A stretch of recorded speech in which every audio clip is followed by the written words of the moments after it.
சொல்ல போறேன். இது பாத்தீங்கன்னா கோயம்புத்தூர் பக்கங்கள்ல அதிகமா இந்த முறையில செய்வாங்க. நிறைய இடத்துல கத்திரிக்காய் சுட்டு செய்வாங்க. இது பாத்தீங்கன்னா வேற முறையா இருக்கு. அதுக்கு தேவையான பொருட்கள் முதல்ல என்னென்னு பார்க்கலாம். இது இட்லிக்கும் நல்லா இருக்கும், தோசைக்கும் நல்லா இருக்கும். அதுக்கு பாத்தீங்கன்னா ஒரு 6-7 கத்திரிக்காய் எடுத்துக்கலாங்க. அவங்கவுங்க குவான்டிட்டி பொறுத்து இருக்கு, வீட்டுல எவ்வளவு தேவைப்படுமோ. அதுக்கு ஒரு உருளைக்கிழங்கு எடுத்துக்கலாம். அதுக்காக பெரிய வெங்காயம் 1 எடுத்திருக்கேன், பெருசா எடுத்து பொடி பொடியா கட் பண்ணி வச்சிருக்கோம். அப்புறம் அடுத்தது 2 தக்காளி எடுத்து பொடி பொடியா கட் பண்ணி வச்சிருக்கேன். சின்ன தக்காளியா இருந்தா 3 எடுத்துக்கோங்க. கறிவேப்பிலை கொஞ்சம், கொத்தமல்லி இலைகள் பாத்தீங்கன்னா கொஞ்சம் எடுத்திருக்கேன், ஒரு 2 டேபிள் ஸ்பூன் எடுத்துக்கோங்க. பச்சை மிளகாய் 2 முழுசா வச்சிருக்கேன். அப்புறம் புளி பாத்தீங்கன்னா ஒரு சின்ன புளியங்கொட்டை அளவு வந்து அதை எடுத்து ஊற வச்சிருக்கேன். அப்புறம் மிளகாத்தூள் கொஞ்சம் எடுத்திருக்கேன், ஒரு 1/2 டீஸ்பூன் எடுத்துக்கலாம். கடுகு 1 டீஸ்பூன், சாம்பார் தூள் 1 டீஸ்பூன், எண்ணெய் 2 டீஸ்பூன், உப்பு தேவையான அளவு, பெருங்காயத்தூள் ஒரு 1/2 டீஸ்பூன் எடுத்துக்கலாம், மஞ்சள் தூள் 1/2 டீஸ்பூன், அப்புறம் தண்ணி எடுத்துக்கலாம். இப்போ நான் என்ன பண்ண போறேங்க, இது கத்திரிக்காயை நல்லா அலசி வச்சிருக்கேன். இதை வந்து இந்த மேல் இது இருக்கு இல்லையா, அந்த இதை நீக்கிட்டு வெட்ட போறேன். பாருங்க, இதை நம்ம நீக்கிடலாம். நீக்கிட்டு வெட்டுற அளவு பாருங்க.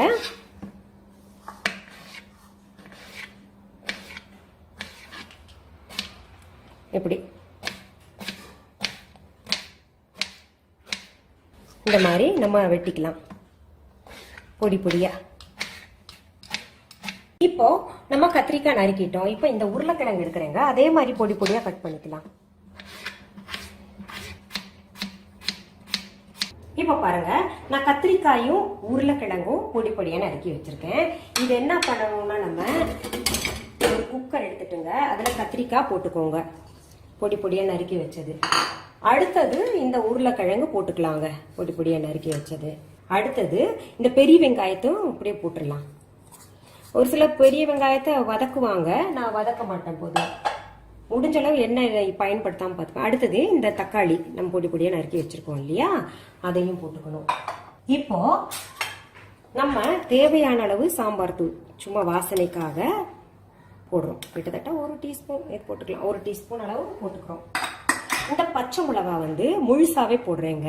அடுத்தது பெருங்காயத்தூள் 1/2 டீஸ்பூன் சொன்னேன் இல்லையா, அதுவும் முழுசா போட்டு. அடுத்தது மிளகாத்தூள் சும்மா இது ஒரு கலர் கொடுக்கறதுக்காக, சிகப்பு நிறத்தை கொடுக்கறதுக்காக ஒரு 1/2 டீஸ்பூன் போட்டிருக்கேன்.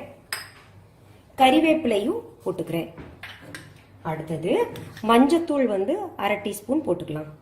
அடுத்தது கொத்தமல்லி தலையையும் பாத்தீங்கன்னா அதுலயே போட்டுருவேங்க, நல்ல மணத்தை கொடுக்கறதுக்காக. அடுத்தது உப்பு தேவையான அளவு உப்பு போட்டுக்கலாம். தண்ணி கொஞ்சம் ஊத்திக்கலாம். ஊத்திங்க. இப்போ விசில் வச்சு வேக வச்சுக்கலாங்க. இப்போ குக்கர்ல இது வந்து ஒரு 4 விசில் 5 விசில் எடுத்துக்கோங்க. 4-5 விசில் வச்சுட்டு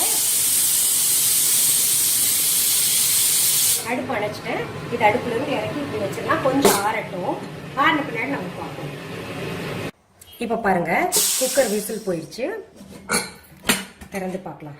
ஆஹா, பக்குவமா வெந்திருக்குங்க, ரொம்ப நல்லா பாருங்க. எல்லாமே நம்ம போட்டது எல்லாமே நல்லா வெந்து வந்திருக்கு.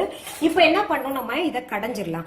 இப்ப ஒரு சிலருக்கு வந்து அந்த கடையிறது வச்சிருந்தாங்கன்னா அதை வச்சு கடைஞ்சிக்கலாம். இல்ல ஒரு சிலர் என்ன பண்ணுவாங்கன்னா நல்லா ஆற விட்டு மிக்சியில ஒரே ஒரு சுத்து போடுவாங்க, நல்லா ஈவனா கடைஞ்சிரும். நான் என்ன பண்ணுவேன், இதாலையும் கடைஞ்சிப்பேன், மத்தாலையும் கடைஞ்சிப்பேன். அந்த கடையிறது ஒரு மெஷின் இருக்கு இல்லையா, அதுலயும் போட்டு கடைஞ்சிருவேன். பாருங்க, இப்போ இந்த உருளைக்கிழங்குல நல்லா மசிஞ்சிடணும். இப்போ இது பாருங்க, நல்லா பிளெண்ட் பண்ணிட்டோம். இந்த பிளெண்டரை எடுத்துடலாம். நம்ம எடுத்துட்டுங்க. அடுத்தது என்ன பண்ணணும்னா, நம்ம இந்த புளி வச்சிருக்கோம் இல்லையா, இதை கரைச்சு தண்ணி விட்டுக்கலாம்.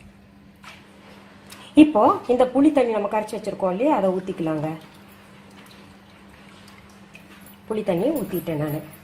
நான் லைட்டா புளிப்பு இருந்தாதான் நல்லா இருக்கும், அது லேசா இருக்கணும் அதுக்குன்னு. இப்ப மறுபடியும் இதை அடுப்புல வச்சு நம்ம புளி போட்டு தண்ணி ஊத்தி இருக்கோம் இல்லையா, அந்த பச்சை வாசனை இருக்கக்கூடாது, அதனால அது பண்ணிட்டு இப்ப நம்ம தாளிச்சுடலாம். இப்போ நம்ம இதை தாளிச்சு விட்டுறலாம். இதுல வச்சிருந்தோம் இல்லையா தாளிக்கிறதுக்காக, சூடாகிட்டோம். இப்போ பாருங்க, எண்ணெய் நல்லா சூடாயிருச்சு. இப்போ கடுகு போட போறேன். இது பொரியும் போது முகத்தில் அடிச்சிடும், ஜாக்கிரதையா இருக்கணும். நல்லா பொரிஞ்ச உடனே அடுப்பு அணைச்சு நம்ம இந்த இதில் போட்டுக்கலாம்.